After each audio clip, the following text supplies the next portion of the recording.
Week 2 of the NFL preseason kicks off tonight, and I'll repeat what I said to you prior to week number 1's kickoff in last Thursday's video report. You can make money betting preseason football. Don't ever forget the fact it's still the same 50-50 betting proposition, whether you're betting week number 12 of the regular season or week number 2 of the preseason. The difference, of course, being that how many of you out there really follow what's going on in the preseason? I don't expect you to. Look, this is what I do for a living. It's what the guys here at the site do for a living. And you saw last week, it was just a tremendous week 1 performance. In fact, in the 12 plus years since I created these sites, I think it was the best week 1 performance across the board by the handicappers here at the site ever.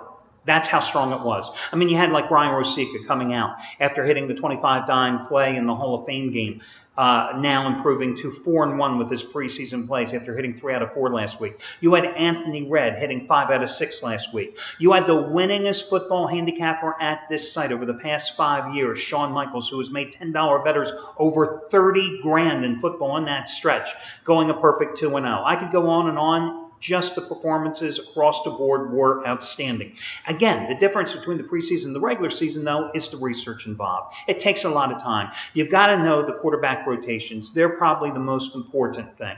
You got to know the coach's mindset as much as you can.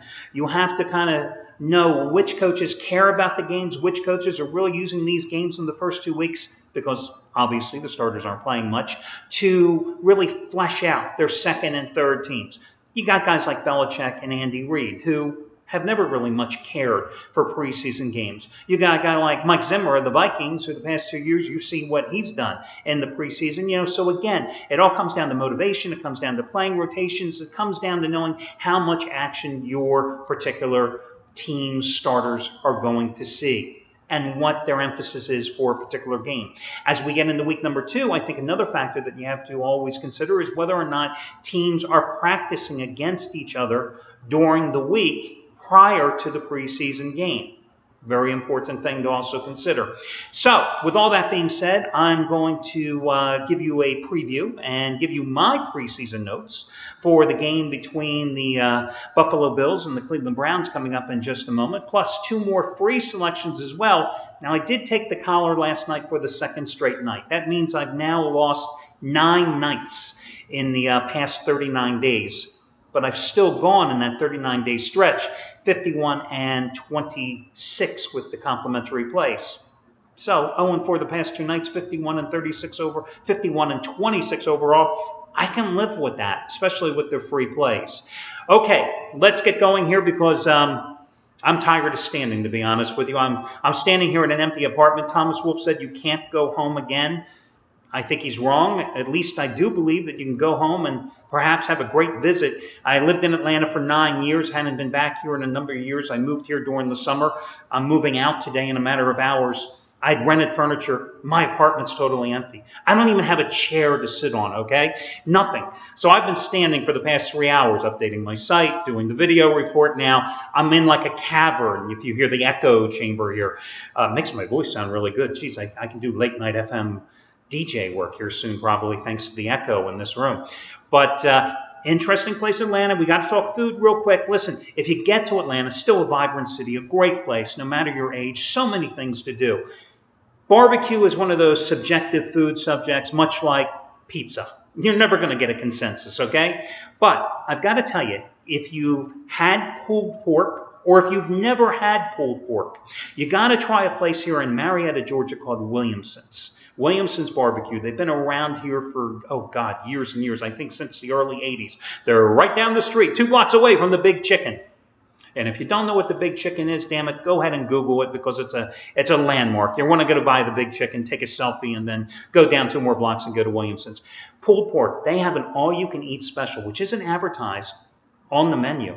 But it's an all-you-can-eat special for like $11.95 or something like that. But it's not just pulled pork. You can rotate. They've got pulled pork, they've got barbecue chicken, which is tremendous, and they have riblets, which I'm not a big fan of.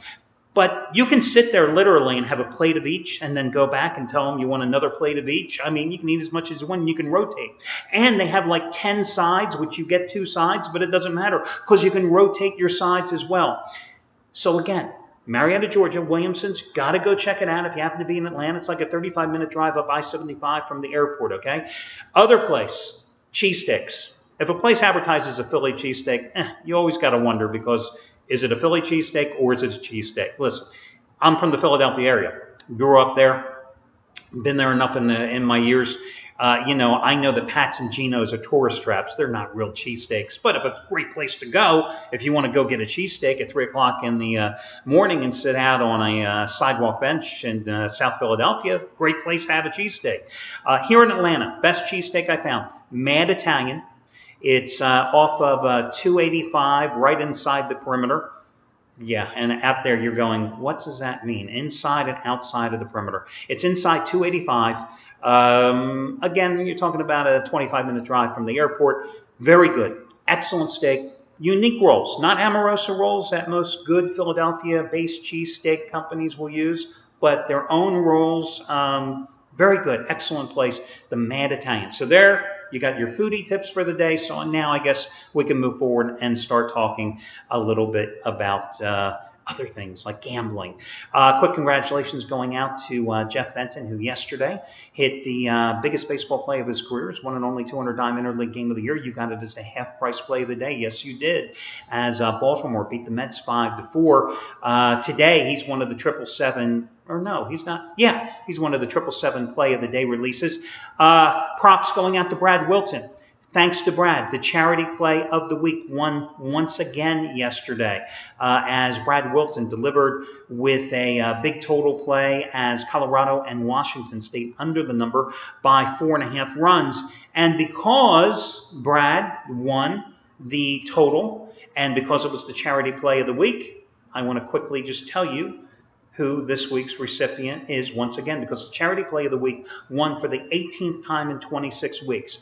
And for the second time in the past month, I'm going to tell you the story about a 4-year-old boy by the name of Mac, who was diagnosed with a form of cancer at a very young age, 18 months old, underwent surgery, had chemotherapy for 6 months before entering remission, but the treatment left him in severe pain because the cancer was the type that affects numerous muscles in your body. So extensive different types of physical therapy and water therapy and hippotherapy have been recommended, but this family's insurance doesn't cover all the therapies. So I asked you to make a donation, and you guys responded in kind. And thanks to us, this community caregivers that we have all teamed in and pitched in to create, we got them about halfway to their goal. And many times over the past 4 years, I like coming back and readdressing a particular recipient's cause because I like to get them closer to reaching their goal. So that's what I'm doing again today. If you're watching the video here on the website, just scroll down, click on the link, make your donation, Visa, MasterCard, American Express, PayPal, all that accepted. Because the charity play of the week won, again, I'm bribing you. I'm giving you a huge discount. You can save $125 off the purchase price of any Handicapper's 30-day package simply by using coupon code SAVE125. That's right, SAVE125, S-A-V-E-125. You'll save $125 right off the top of any Handicapper's 30-day package. Doesn't have to be Wilton just because he won for you last night. And if you happen to have 7 days left of Wilton's package, let's say, and you want another 30 days, well, then you'll have 37 days. You'll take $125 off the top. And if you had any instant rebates, those are applicable as well. And let me just remind you, the prices on the packages for the Handicappers are the same today as they were yesterday, as they were 2 months ago. Some of them will definitely go up when the regular season starts here in a few weeks, as is their right, especially the guys that have done exceptionally well and they have that track record to boast about. But they're the same prices today, so take advantage. Or you can save $50 for a 7-day trial on any Handicapper 7-day package by using coupon code SAVE50. As far as Brad Wilton goes, he's going for winning day number 30 of 46 today. He's made $10 bettors over $16,000 the past 45 days. 100-dime wager today, number 6 out of 8. His Major League mismatch of the year. He is 11-3 over the past 4 weeks with major wager releases, 100 dimes or higher. You've gotten them all at a discount. Today, it's the half-price play of the day by using coupon code 100DIMER, 100DIMER. Brian Rosica, preseason football winner number 5 out of 6. 50-dime preseason winner number 4 out of 5. Browns-Bills side, you save $70 by using coupon code FOOTBALL. And Matt Rivers, top-rated 5,000-star winner, number 12 out of 14, and his 8th in a row in baseball. It goes tonight. His road route of the year in baseball. He is not on the same game as Wilton is. You save $65, just like his 5th straight Sunday night game of the year winner in 5 weeks with KC over the Angels in extra innings just a couple of nights ago. You save $65 by using coupon code MATT, M-A-T-T. Okay, let's get to your complimentary plays. The Chicago Cubs win 16 out of 17, and now they've had a total collapse. Well, okay, it wasn't a total collapse, but you get the drift, as they have now lost 3 straight games, and John Lester, their so-called ace, getting drilled last night. So I think the Cubbies have to rebound tonight, and I think they can certainly get the job done with Jake Arrieta on the hill. Arrieta 8-1 with a 1.35 earned run average in his last 11 starts, okay? The team has won 11 of his last 14 starts, and 10 of those 11 wins by 2 runs or more, which makes them an attractive run-line favorite play here tonight. Against the Atlanta Braves, who lost yesterday afternoon in San Diego 3-2, then had to fly to Chicago. They only scored 5 runs in that 3-game series, losing all 3 to the hapless Padres. But that's not a big surprise because the Braves have only averaged 2.4 runs while losing 18 of their last 20 road games. 2.4 runs in a 20-game stretch on the road in which they've lost 18 times. And in those 20 games, they've only hit 13 homers. So that's a good enough reason for me to play the Cubbies on the run line here. And considering the Braves are 21-43 on the road this season, that's even another good reason. I'm also going to take the Washington Nationals as I look to make it 3 in a row at Coors against Colorado. Max Scherzer has not pitched well lately. In fact, didn't pitch well 2 starts ago against Colorado at home. Did not pitch well at AT&T Park in San Francisco last Friday. Only lasted 3 innings. I think it was the first time in 42 starts that he gave up 6 earned runs in a game, in fact. But this guy has the pedigree. You got to think he's going to turn it around after a rough 3-start stretch.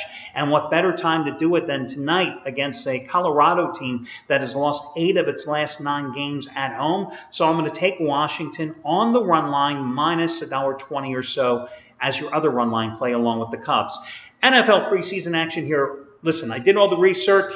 I used for my best bet tonight actually the Lions-Redskins game. And it's another 10-dime play just like last Thursday's winner with the Chargers winning against Dallas. But I also last weekend hit 2 out of 3 free plays here in football. So let's see, talk about this game. Don't really have an opinion on which way to go, but I did the research and let me pass it on to you. So Cleveland is hosting Buffalo here tonight. The Bills are like the walking wounded right now. Rex Ryan thought he left his injury woes when he escaped Manhattan.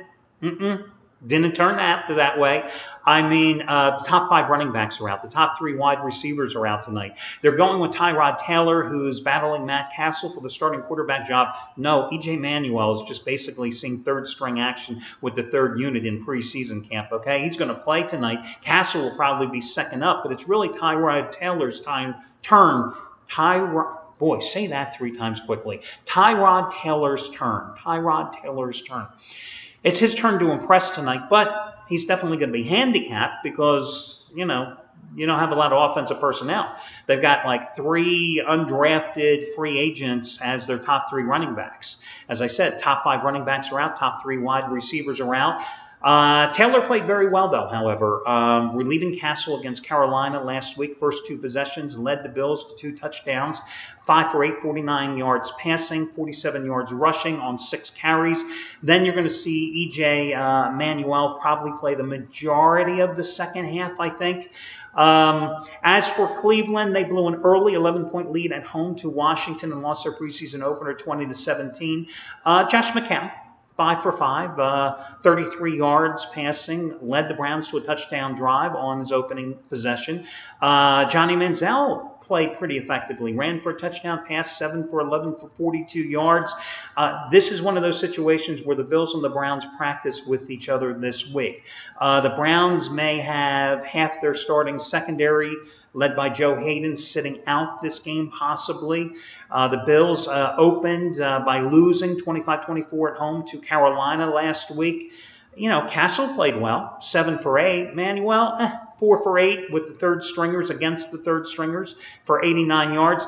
I think in this game, the Browns are the obvious choice, laying the 3 points.